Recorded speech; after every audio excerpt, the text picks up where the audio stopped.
Ini satu lagi isu yang juga berkumandang di telinga kita, dan saya pernah membuat kertas kerja tentang kedudukan iman anak zina dalam kertas dalam apa ni, kedudukan status anak zina ni, antara undang-undang syarak dengan undang-undang sivil.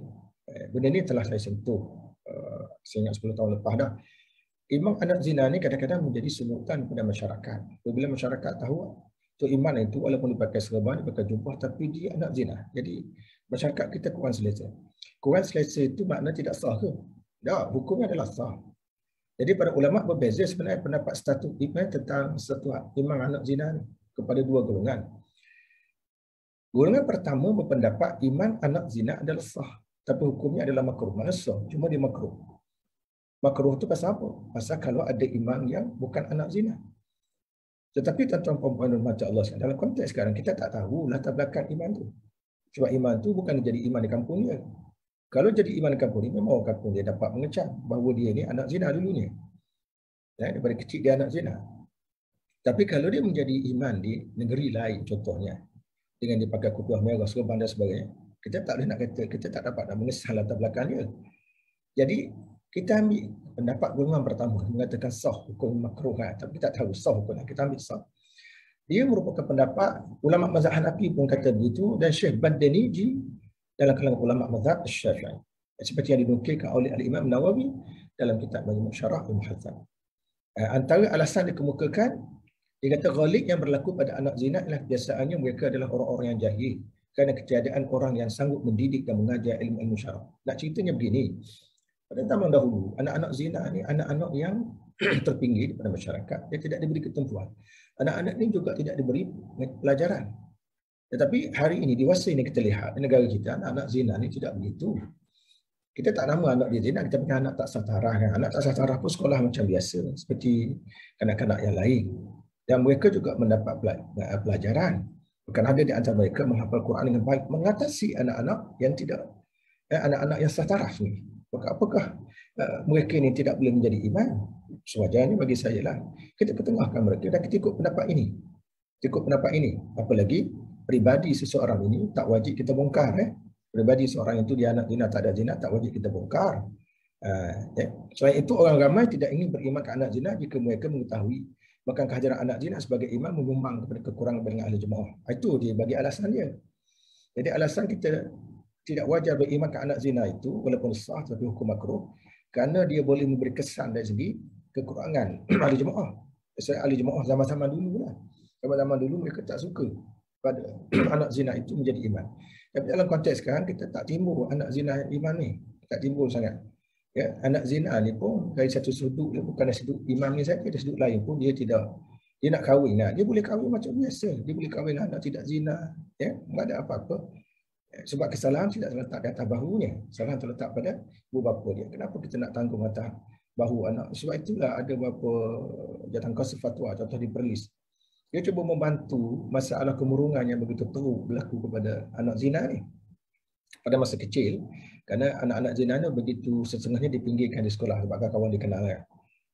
Bahkan kadang-kadang mendatangkan aib pada ibu bapa dia, bawa tukar sekolah, lepas tukar. Pasal kawan-kawan dia tahu isu sebenarnya. Jadi total macam sebab itu ada sengaja kuasa membingkan anak zina tu kepada bapa dia. Dia bing kepada bapa walaupun dia dah lahir kurang daripada 6 bulan. Terutama sekali kalau bapa itu mengaku bahawa anak itu anak dia. Dia boleh mengaku dia. Jadi bolehlah. Tidak ada masalah. Jadi dalam kes seumpama ini tuan-tuan. saya suka katakanlah bahawa pendekatan yang diambil oleh Jawatan Fatwa berkenaan itu satu benda yang bagus juga, walaupun ada setengah orang dia tak setuju. Dia kata kalau kita ambil pendekatan ini mungkin kita akan menggalakkan perzinaan berlaku di dalam masyarakat. Sebenarnya tidak begitu sebab kita tak tahu seseorang itu, taklah kita menggali latar belakang seorang itu sampai tahap itu. Dan pendapat yang kedua mengatakan beriman anak zina itu adalah sah, hukumnya adalah harus. Jadi bagi saya dalam konteks masyarakat kita di Malaysia ni, kita ikut pendapat ini. Pendapat ini, walaupun pendapat ini tuan-tuan dia bukan pendapat ulama mazhab Syafi'i ni. Dia bukan pendapat ulama mazhab Imam Syafi'i tadi, dia kata sah tetapi makruh. Sah tetapi makruh. Yang ini kata sah, hukumnya harus. Sah harus. Tapi konsep makruh ni Kalau sekiranya itu iman itu, tuan-tuan, kalau dekat masjid itu tu tak ada iman, yang kita kenal latar belakang iman yang ada itu adalah anak zina, saya kata. Tapi iman yang lain tak ada, yang lebih kori daripada dia tak ada, dia paling kori. Di situ kita berhajat kepada iman. Maka bila ada hajat pada iman, ya, hukum makruh akan hilang. Makruh ni tuan-tuan, dia boleh hilang apabila kita ada satu hajat. Contoh kita kata berimankan iman yang fasik. Yang kita bincang sebelum ini. Ya. Kalau sekiranya dengan sebab kita tidak beriman, iman yang fasik kat kampung kita tadi, orang akan mengatakan berlaku perpecahan dengan ahli jemaah di masjid. Jadi pada masa itu, walaupun berimankan iman tadi hukumnya adalah makruh, tetapi kita hendaklah berimankan juga. Dan hukum makruh itu akan hilang automatically. Pasal kita nak meraihkan perpaduan masyarakat. Rupanya tuan-tuan nak meraihkan perpaduan masyarakat. Hukum makruh dia akan boleh bertukar menjadi harus. Jadi asal makruh berimankan orang iman fasik. Tapi demi meraihkan perpaduan, hukum makruh itu boleh hilang. Kerana apa? Kerana ada hajat.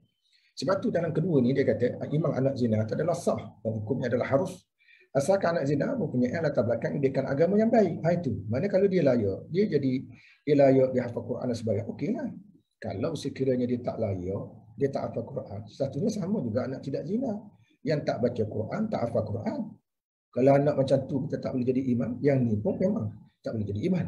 Jadi antara alasan dikemukakan ialah sabda Rasulullah sallallahu alaihi wasallam dalam hadis riwayat Abu Sa'id Al-Khudri radhiyallahu an, Rasulullah sallallahu alaihi wasallam sabda, "Idza kanu thalathatan falyummahum ahaduhum wa ahaqquhum bil imamati aqrabu."